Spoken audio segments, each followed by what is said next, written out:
Perspektiva. Perspektiva. U razgovoru s gostima donosimo različite perspektive o društveno važnim temama, osobnom iskustvu i životu. Utorkom od 12 sati.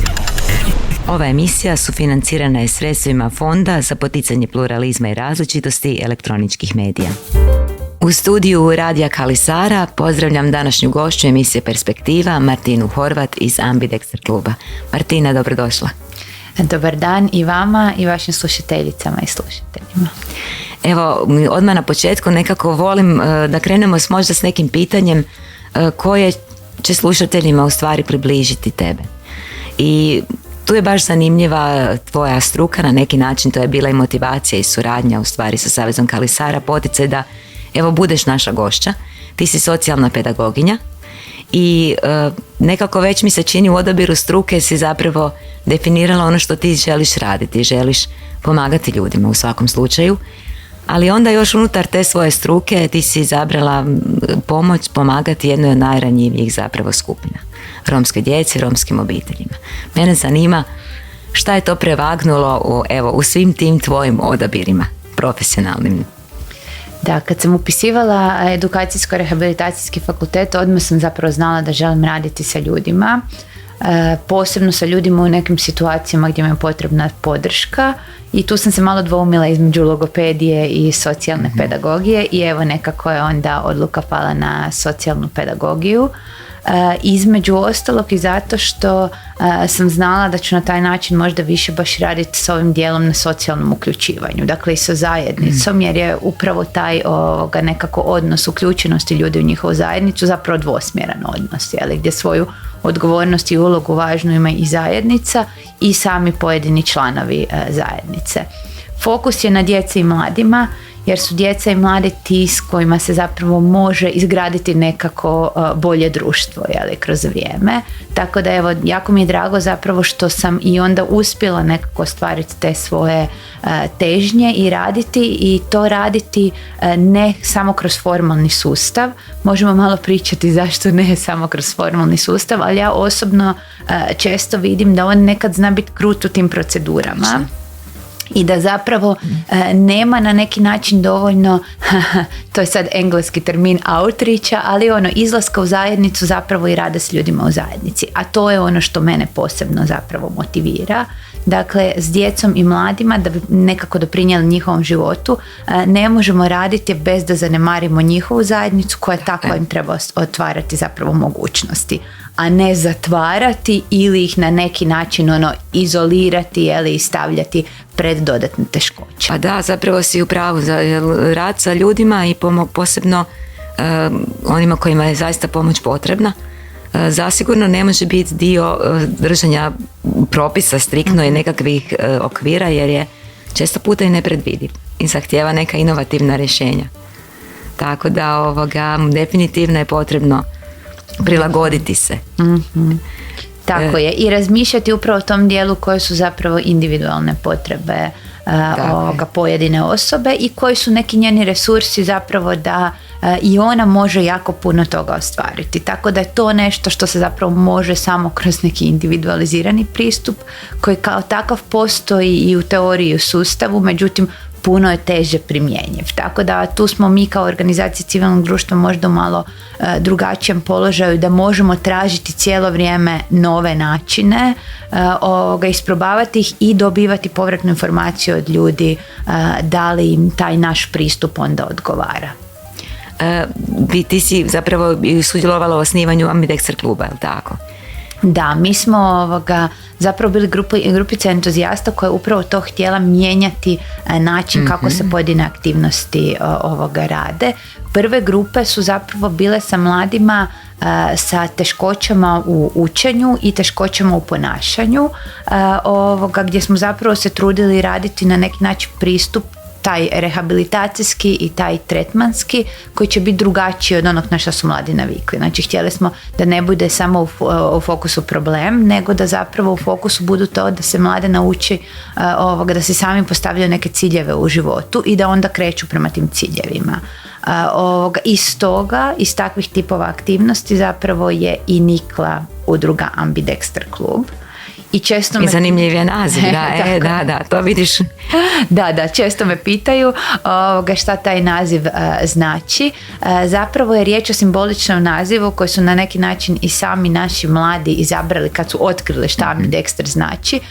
Najjednostavnija definicija za njih je bila neko ko može i zna pisati i lijevom i desnom rukom, a zapravo je riječ o jednakom korištenju lijeve i desne polutke mozga, odnosno o jednakom na neki način u životu usmjeravanju i na kreativnost i na racionalni dio. Znači nekako spajanje tih različitih resursa od kreativnosti do promišljanja, to je ono nešto što je bio naš cilj. I onda se mladima naravno svidio tako neki simbolični naziv i oko toga smo počeli graditi priču. I dosta naših naziva koje koristimo zapravo i dođe od samih korisnika. Oni su nazvali savjetovalište Spirit i tako, to je nešto što onda slušamo njih i onda iz toga zapravo dalje nekako gradimo. Pa zapravo već u tom onda sudjeluju. Od samog naziva u stvari kasnije. Ono što sam ja primijetila i što mi je prekrasno je da jako njegujete volonterski rad. Smatram da je to potrebno ljudima i da je dobro biti onom koji radi i onome za koga nešto radiš. Tako je, mi jako pazimo, mi smo mali tim, tako da sami nikako ne bi mogli postizati ono što postižemo sa tolikim zapravo brojem ljudi i sa različitim ljudima koje uključujemo. Za to su nam stvarno nužni volonteri i volonterke koji dolaze na različite načine u Ambidexter klub. Ono što moram reći, zapravo sad imamo 2 grupe posebno aktivnih volontera. Jedno su sami mladi, i to su uglavnom studenti, ali i ostali mladi koji su na neki način bili povezani uz naše neke aktivnosti pa se žele dalje uključiti i dati neki svoj doprinos. A druga grupa su nam zapravo vrlo često ljudi koji su u nekim fazama toga da se ili školuju za pomagače ili recimo se školuju, sad imamo cijelu jednu grupu ljudi koji se školuju za psihoterapeute i onda u onoj fazi zapravo nekako stjecanja iskustva i svega oni žele zapravo volontirati i ono što su naučili na neki način dati zajednici, čak i njihove psihoterapijske škole na neki način to potiču i imaju određen broj sati koji zapravo trebaju raditi i onda su nam oni volonteri psihoterapeuti. Oni su jako važni, pogotovo sad u vrijeme ovih zapravo kriza, jer je sve važnije, ljudi sami vide da je sve važnije zapravo briga o vlastitom mentalnom zdravlju. Međutim, kod nas zapravo u sustavu te usluge su još uvijek smanjeno dostupne. Znači, naravno postoje, može se na uputnicu tražiti, ali jednostavno stručnjaci koji postoje u sustavu su toliko preopterećeni već tako je, da.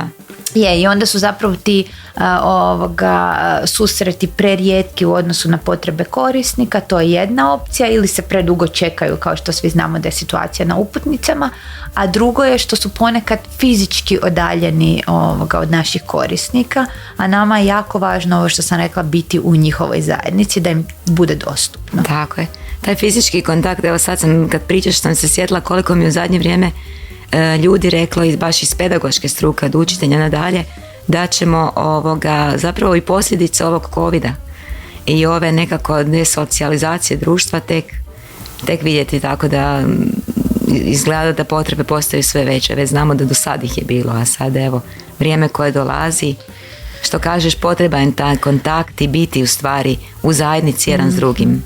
Da, mi čak i kod svojih volontera, a onda i kod ostalih korisnika, zapravo sada sve više primjećujemo te posljedice koje se prvenstveno odnose na one teškoće da se sad odjednom organizira dan u fizičkom prostoru. Znači, toliko dugo smo, pogotovo mladi, kažem to, ja čak i nisam toliko, ali ja kontinuirano radim i u kontaktu sam nekako s ljudima, malo sam više bila prošla na vanjske prostore, pa smo više malo se nalazili vani, ali u osnovi ja jesam cijelo vrijeme u nekom fizičkom kontaktu. Međutim, i kod mladih zapravo vidimo, i to kod djece školske dobi, mladih srednjoškolske dobi, ali i kod studenata, da su oni stvarno jedan period živjeli poprilično u tom virtualnom prostoru. I njima je sada jako teško onda organizirati si dan, izaći, ne znam, na vrijeme, doći negdje, imati toliko obveza, jer to je nešto što zapravo dugo nisu imali, odnosno imali su, ali u virtualnom prostoru, vezano za njihovu kuću. I tu moram reći da što se tiče naših korisnika posebno, da smo primijetili, o tome smo čak počeli raditi i kvalitativne istraživanja, znači radimo neke intervjue, razgovore s tom djecom i mladima da čujemo šta se događa, ali zapravo posebno kod onih koji baš doma nisu imali neke uvjete za učenje, njima je ovaj period covida, kad su zapravo bili prepušteni sami sebi što se tiče učenja, stvarno dosta teško pao. Mi sad nažalost imamo veće brojke nego što smo prije imali. Znači ja kad kažem mi, mislim doslovno vezano za naše korisnike, ali mislim da će se kroz vrijeme to zapravo pokazati i statistički. Mi imamo nešto veće brojeve zapravo ispadanja iz odgojno-obrazovnog sustava. Jer nakon covida kad su se mladi vratili, shvatili su da im je teško opet pratiti taj tempo. I onda neki koji su imali bilo neke teškoće ili inače neke izazove, ili koji su bili taman u nekom periodu tranzicije između osnovne i srednje škole, dogodilo im se da su se jednostavno udaljili od tog odgojno-obrazovnog sustava i da im je sada teže nastaviti dalje. Točno, teško je snaći se, pogotovo jednoj mladoj takvoj osobi koja treba puno podrške u stvari da prevaziđe taj period zapravo. Tako je, i mi smo u tom periodu zapravo imali neke, dobro, kasnije ćemo se baviti time u kakvim sve uvjetima mladi žive, da to treba cijelo vrijeme imati na umu, ali mi smo u nekom periodu zapravo imali situacije gdje recimo su mladi dobili od škole tablete, ali neki od njih nažalost nisu imali struje, pa nisu mogli puniti te tablete. Tako je, to je ono s čime se susrećemo kad pričamo o romskoj zajednici, što je ponekad ljudima lako zaboraviti ili nisu nikad možda niti osvijestili da postoji taj veliki diskorak u samom startu, uvjetima startnim. Martina, što je vaš svakodnevni posao? Što je tvoj svakodnevni posao? Znam da ti i mentoriraš zapravo i pomažeš djeci ne samo u učenju, nego to kasnije obuhvati i zapravo cijelu njihovu obitelj na neki način. Tako je.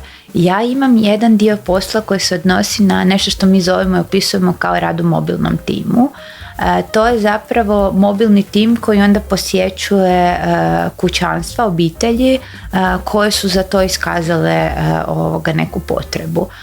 Kad je riječ o obiteljima, krenuli smo sa tim programom u Dubravi i Sesvetama i zapravo uključili smo obitelji koji nekako jesu sa različitih strana već zapravo se pokazalo da imaju neke ranjivosti, a bilo im se teško uključiti u zajednicu. Vrlo često je riječ o obiteljima gdje je recimo veći broj djece različite dobi, pa onda roditelji naravno trebaju skrbiti o toj djeci, ne mogu ići u neke institucije, ne mogu na primjer doći u savjetovalište i tako da su naši ti prve aktivnosti mobilnog tima bili da mi dođemo kod njih i da vidimo šta njima treba i da onda zapravo zajednički postavimo neke ciljeve na kojima ćemo raditi i vezano za same roditelje i vezano za djecu i mlade u tim obiteljima. Onda to uglavnom znači da roditelji trebaju neku podršku vezano za recimo ostvarivanje svojih prava pred različitim institucijama, podršku u organizaciji možda kućanstva, obiteljskog života, podršku u tome da zapravo pronađu neke resurse u okolini i na neki način nauče ili vide na koji način ih mogu koristiti, na primjer predškole, vrtiće, neke načine dodatne skrbi za djecu i tako. Onda dodatno što se tiče djece i mladih, ta podrška je vrlo često na razvoju nekih njihovih životnih vještina. Mi recimo kod mladih pogotovo imamo često onaj dio da na primjer ne znaju neke odgovornosti koje dolaze na primjer sa izlaskom iz škole, recimo kad se prijaviti na vezano za ostvarivanje, za nastavak ostvarivanja prava na zdravstvenu zaštitu. To su recimo neke stvari koje mladi znaju propustiti, tako da to su ciljevi neki koji često imamo postavljeno. Isto tako imamo često neke ciljeve vezano za njihovo ostajanje u školi, školski uspjeh, završavanje razreda. Međutim, vrlo često zapravo mladi imaju neke ciljeve vezano za svoj daljnji život, zapošljavanje i tako. Znači kako tražiti posao, kako pisati životopis, kako se prezentirati poslodavcu. Dakle, imamo od tog nekog dijela rada na nekim njihovim životnim vještinama, socijalnim i emocionalnim, ali i, kažem, ovo doslovno tehničkim, je li, šta je potrebno za tako život. Tako je, što je užasno bitno. Tako je. Što zapravo i svaka mlada osoba traži. Evo kad ja se sjetim svoje starije kćerke koje smo pomagali, ja sam je pomagala isto i nekako savjetom i zapravo ti se obrati koji su sad to koraci, jel? Što je normalno, oni to ne znaju, niti se time ne bave dok ne dođe zadnjih 5 minuta u stvari, ja. Tako je, da, to je nešto što je inače vezano za to razdoblje adolescencije, da su dosta fokusirani na neke na neposrednu sadašnjost, ili ono što onih eventualno par koraka unaprijed, i to su vještine koje treba razvijati i zapravo smo mi kao društvo tu odgovorni da to razvijemo upravo to kod svih mladih. Jeli. Ono što često zaboravljamo je da postoje mladi iz jako različitih konteksta i da njihove obitelji znaju različite informacije i u tom smislu zapravo... Koje mogu pružiti. Tako je. I onda neki jednostavno ni obitelji ukoliko nemaju nekih iskustava i znanja o recimo tim nekim ostvarivanju osnovnih prava, oni to neće naravno znati reći ni svojem djetetu i mladoj osobi. To je ono što zapravo nekako vidimo. Tu s jedne strane bi bilo dobro da javni obrazovni sustav odradi nekako svoj dio, zato se mi već dugo zalažemo za sustavno i kvalitetno uvođenje građanskog odgoja i obrazovanja zapravo u sve škole, da bude dostupno svoj djeci i mladima, pa i na fakultete što se tog tiče.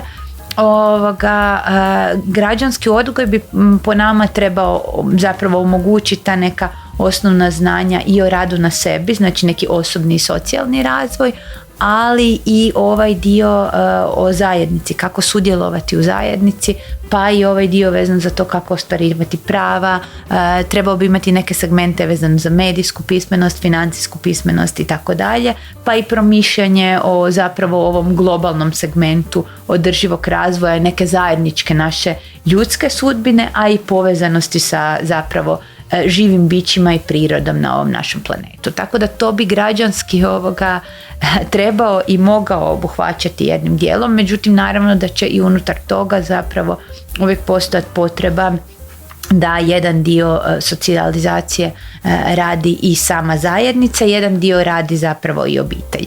Tu onda želim reći da zapravo imamo opcije za neformalni građanski odgoj i obrazovanje i uključivanje mladih u zajednicu kod onih koji to još žele, a naravno zapravo kontinuirano imamo i ovaj dio angažmana roditelja i onog što se događa sa odgojem u obitelji.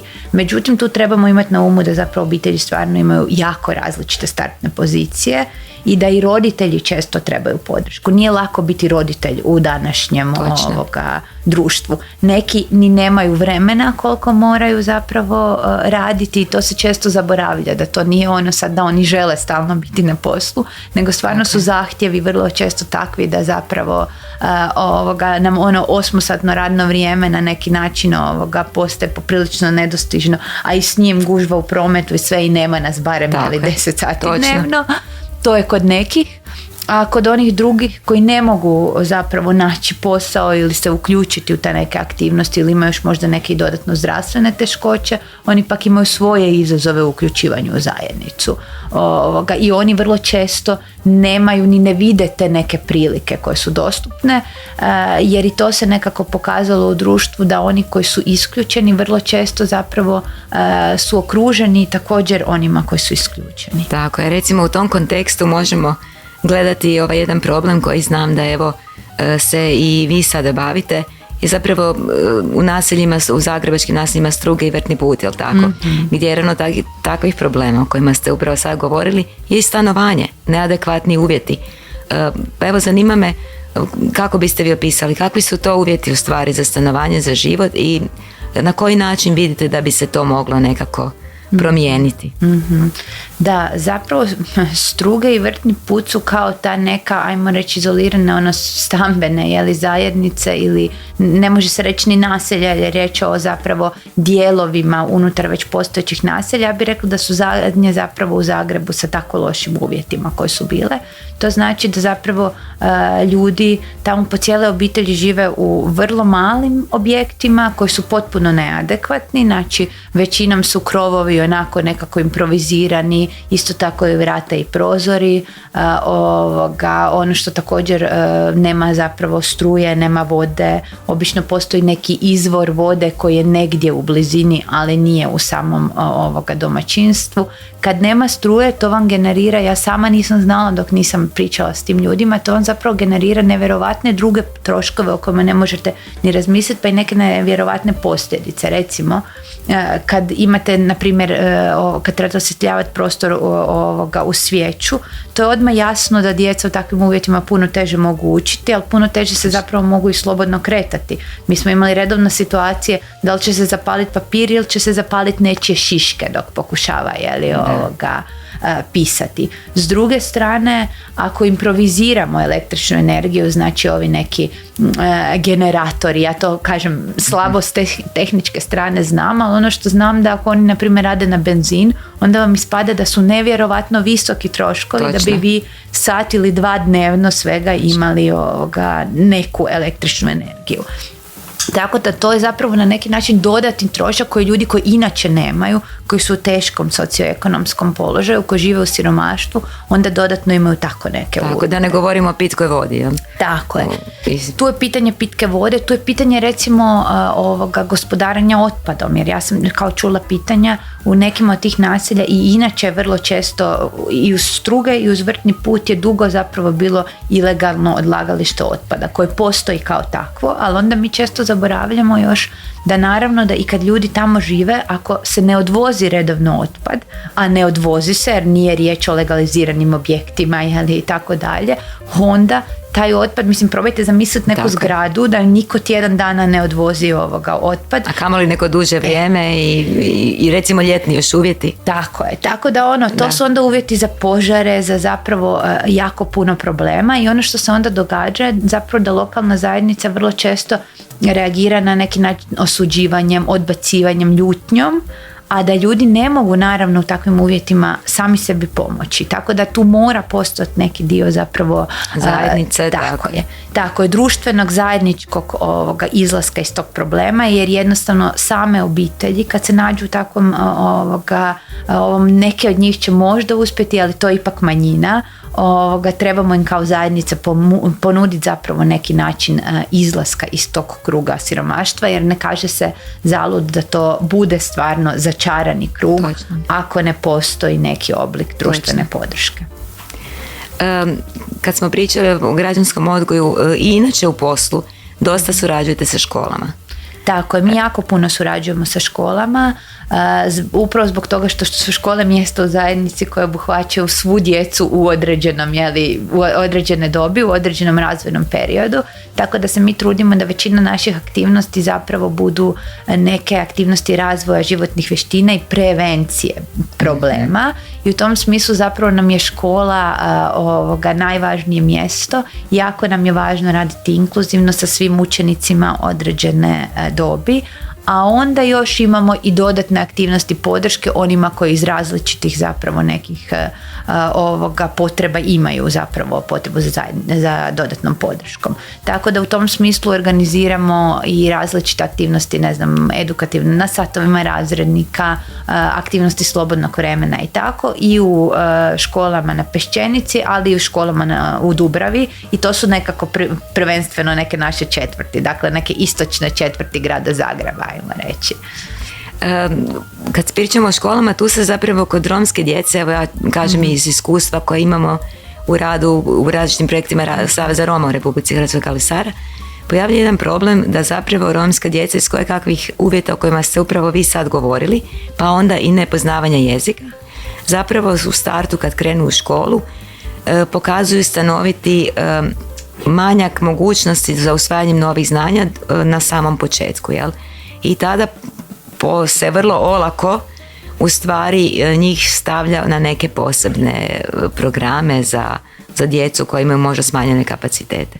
Vi ste također govorili o tako nekakvim čak i dijagnozama koje se onda vrlo lako zapravo dodjeljuju toj djeci, a da one ostavljaju posljedice na njihov život dalji, na budućnost. Pa možda da malo evo prokomentiramo. Da, postupak je, mislim, ja bi se vratila na ono što sam prije rekla, a to je zapravo da zdravstveni sustav u ovakvim uvjetima ima neke smanjene kapacitete, smanjenu dostupnost. I sad postoje zapravo teškoće sa pristupom nekim ranim rehabilitacijskim programima podrške i tako dalje, tako da zapravo jedan dio djece koji možda ima baš ovo zbog raznih, ne znam, teškoća jezika, govora, izgovora i tako dalje. Možda komunikacije unutar obitelji, tako da. Znaju recimo možda potrebu za ranijom logopedskom podrškom koja im čisto zbog uvjeta, jer je do nje preteško doći, možda nije dostupna. Neke obitelji isto tako su same, roditelji su slabijeg obrazovanja i to se kod nas pokazalo dosta značajno, jer zapravo se pokazalo da se dosta učenja ostavlja za doma. Dakle, škola nekako ne uspijeva izjednačiti te mogućnosti djece, upravo zbog toga što je boravak u školi nekako, kad gledamo statistički u odnosu na ostale europske zemlje, najkraći i zapravo u školi se neke stvari slušaju, ali se vrlo često pušta djecu da doma bude taj period gdje se pišu domaće zadaće, gdje se uči, i tu djeca koja nemaju obrazovane roditelje odmah u startu zapravo imaju lošiju poziciju. Ta dva faktora, i onda još ako uzmemo i faktor jezika, često dovode do toga da se zapravo kod romske djece neke teškoće u školovanju prepoznaju tek u školskoj dobi, i onda sustav nema adekvatne mehanizme, dovoljne podrške da se te teškoće preskoče. I onda što se dalje zapravo događa je da djeca budu poslana na dijagnostičke obrade u zdravstvene ustanove, i da tamo, budući da opet ona dođu smanjeno motivirana, a te dijagnostički postupci traju recimo 4 sata, i tako dalje, i onda ukoliko je riječ o jednokratnim dijagnostičkim postupcima, a često je, zbog toga što često i same obitelji zapravo, a i zdravstveni sustav, teško im je pratiti, sad raditi neke dugoročnije oblike podrške, i onda se često dogodi ta jednokratna dijagnostika kroz nekoliko sati gdje djeca zapravo pokažu kao slabije nekako se nego što one stvarno jesu. I to je jedan problem koji bi se stvarno trebao malo istražiti. I trebalo bi se zapravo istražiti da li pojačano pogađa romsku djecu, jer ono što smo mi često na terenu vidjeli da, što je onda i pitanje da li su testovi koji se koriste dovoljno kulturalno osjetljivi. Dakle, mi nemamo samo primjer u Hrvatskoj, mi imamo primjer iz Češke gdje se slično događa. Točno. Pa ako ćemo pričati, neke druge zemlje su kroz povijest imali tako je. Slične probleme, a imaju ih i danas. Znači, riječ je o postupcima koji su vrlo osjetljivi ako se jednokratno, ako se rade brže, ako sustav ne nudi dovoljnu razinu uključenosti i podrške, sad prvenstveno zdravstveni sustav, onda te dijagnoze jednokratne ne moraju biti točne dijagnoze na prvu. Za sve ostale stvari mi vrlo često tražimo drugo mišljenje, a ovdje, kažem, često nema prilike. Radi se naravno. A zapravo se radi o nečem što ima posljedice dugoročne. Tako je, pogotovo ako je neka dijagnoza tipa ozbiljno sniženog intelektualnog funkcioniranja ili lake mentalne retardacije, ta dijagnoza zapravo određuje i uvjete školovanja onda dalje, a i mogućnosti za recimo srednjoškolsko obrazovanje, pa onda zapravo i određuju na neki način profesiju. Tako da to nije nešto čemu trebamo olako pristupiti, i vrlo je važno zapravo onda, kažem, osigurati, ako sumnjamo i ako vidimo da je trenutno funkcioniranje djeteta na toj razini, osigurati mu ipak neke rehabilitacijske postupke i postupke podrške da mi vidimo da li je dijete čisto zbog nedovoljne stimulacije u tom kontekstu pokazalo prvotno neko izraženije teškoće. Ali s vremenom tako. I da li može zapravo dijete ipak, da li kad mu se pruži podrška, da li ipak može napredovati brže nego što očekujemo. I to kažem, to je nešto što nas sad zapravo očekuje vjerovatno kao neka aktivnost gdje svi zajedno trebamo izgraditi ipak malo sustav koji će imati više sluha, a kažem onda i vidjeti da li je stvarno jezično i kulturalno osjetljiv za konkretno romsku djecu i mlade. Martina, vi ste surađivali i sa Savezom Roma Kali Sara na više projekata i sa Središnjom knjižnicom Roma i evo povodom Svjetskog dana Roma ove godine Kali Sara vam je dodijelila i plaketu sa nacionalnim romskim obilježjima za tu lijepu i kvalitetnu suradnju za dobrobit romske zajednice, ali ta suradnja ide dalje i evo u nekoj možda idejnoj fazi je jedan projekat koji se planira za buduće razdoblje, pa evo čisto kratko možda u nekoliko crta ako možete reći i gdje sebe u tom projektu vidite, koje područje vaše i o čemu bi se onako čisto u najširem radilo. Da, kao što sam rekla, jedan važan dio mog posla je ovaj dio ovoga rada i podrške socijalnom uključivanju Romkinja i Roma. Drugi važan dio moje nekako aktivnosti je taj građanski odgoj i obrazovanje, unutar kojeg je svakako i ta kulturna i interkulturna dimenzija. Tako da smo zapravo mi počeli sad razgovore sa Kali Sarom o tome koliko je važno zapravo raditi na suzbijanju diskriminacije u različitim sustavima, ali istovremeno i na promociji zapravo te interkulturalne dimenzije u obrazovanju, baš zato da bi svi zapravo bili uključeni i da bi svi obrazovni sustav doživljavali kao mjesto za svoj koliko je u stvari to povezano. Neki razvoj. Tako je. I u tom smislu zapravo dogovaramo sada neke zajedničke aktivnosti baš u smjeru zapravo razvoja programa za obrazovanje koji će biti interkulturni programi, isto tako i obrazovanje baš o romskoj kulturi, jeziku i tako dalje. Tako da svako tu može imati neku svoju ulogu. Kali Sara će naravno nositi ove neke aktivnosti vezano za romski jezik i kulturu, a mi smo se tu nekako pronašli vezano za ovaj dio socijalne uključenosti, ali i vezano za ovaj dio građanskog odgoja i obrazovanja i njegove interkulturalne dimenzije.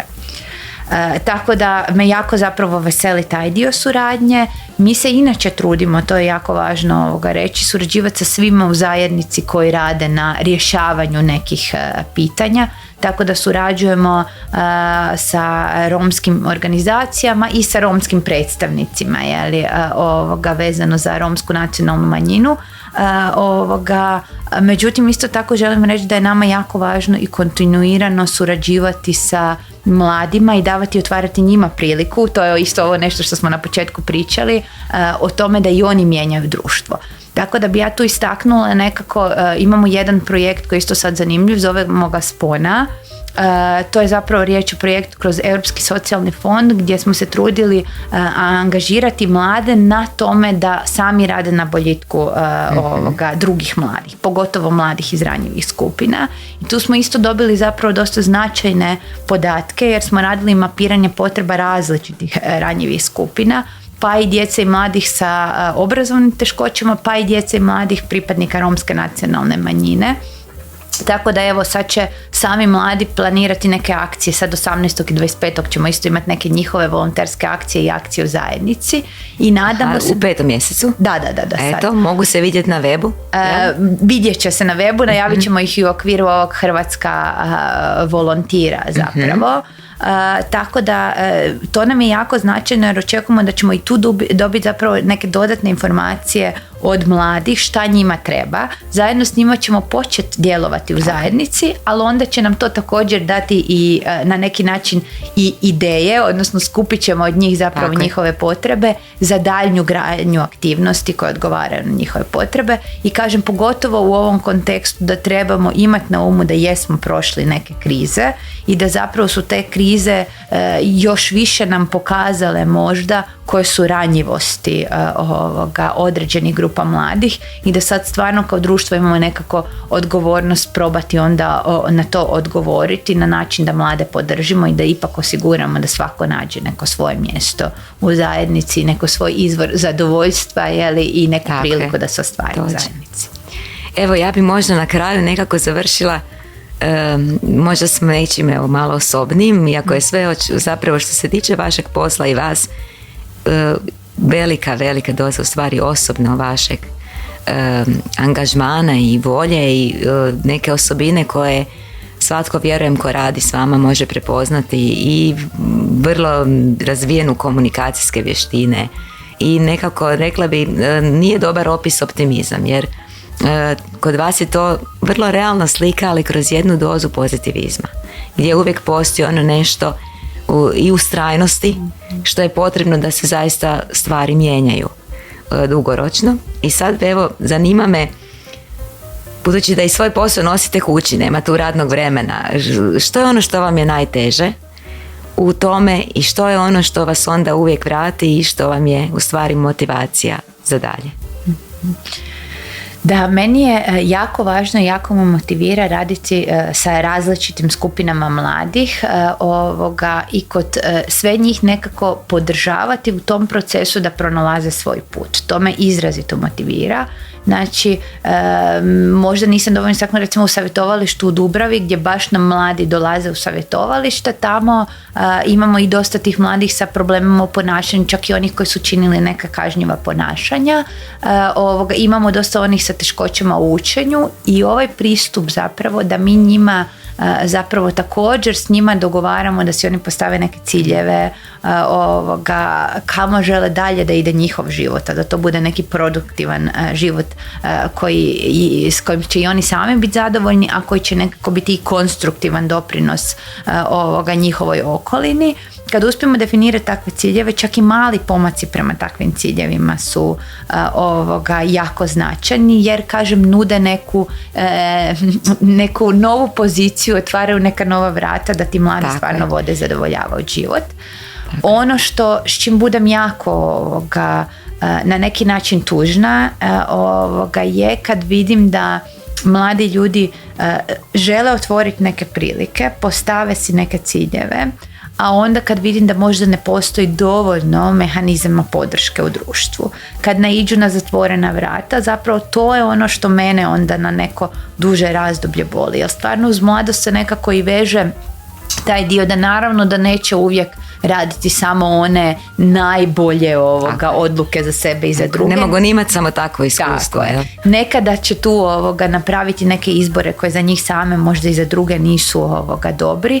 Međutim, u osnovi mladi ljudi nekako krenu od toga dalje. Kakve god im bile startne pozicije. Znači, pričali mi o mladima na Strugama, pričali mi o ovim mladima za koje sam rekla da s njima radim u Dubravi. Oni nekako svi u nekom trenu požele i otvoriti neka nova vrata i naći neke nove prilike u životu. Mi smo tu da ih podržimo. Dosta možemo u tom dijelu da ih podržimo na nekom individualnoj razini, ali bi i sustav trebao tu posebno uložiti u otvaranje prilika za mlade. Sustav to i po nekim dokumentima govori da će raditi, ali kažem, evo, kad vidim da te neke prilike nisu dostupne, meni to i dalje dosta teško pada. Međutim, naravno da ovo što vi možda kao moj optimizam nekako vidite, ja od toga onda ne odustajem, nego gledam gdje su opet nove mogućnosti da zapravo ipak poradimo na tome da se mladima te prilike otvore. Jer ja stvarno vjerujem da nekako bez toga da podržimo sve ljude i da im osiguramo neki prostor i neko njihovo mjesto, da bez toga zajednica općenito ne može napredovati. Dakle, ako neki puno zaostaju za nekim prosjekom i ako im ne ponudimo ništa što će ih malo podržati, onda zajednica kao zajednica zapravo ne može napredovati. Tako da, evo, ja se nadam da ćemo na tome onda svi skupa zajednički poraditi. da koračamo naprijed, da nam bude bolje, ali da brinemo i jedni o drugima i da brinemo i o našoj okolini. I to je važno reći, o okolišu, jer to je opet budućnost. Jeli? Bez tog dijela svijesti ne možemo zapravo dalje, jer ćemo staviti jednostavno preloše životne uvjete za buduće generacije. Točno. Eto, gospođo Horvat, hvala vam na gostovanju emisiji Perspektiva, a još veća hvala za rad i za ovu predivnu suradnju i upornost. Hvala vama na ovim lijepim riječima, ali ja moram reći da je meni zapravo najveća motivacija i najveća zahvala ovaj dio kada imamo dobar i konstruktivan odnos sa ljudima kojima radimo. I roditeljima, ali posebno mladim ljudima. Mislim da je to onaj dio koji onda stvarno nas sve gura dalje i koji nam onako daje neku vjeru u budućnost. Eto, puno uspjeha u daljem radu. Hvala. Perspektiva. U razgovoru s gostima donosimo različite perspektive o društveno važnim temama, osobnom iskustvu i životu. Utorkom od 12 sati.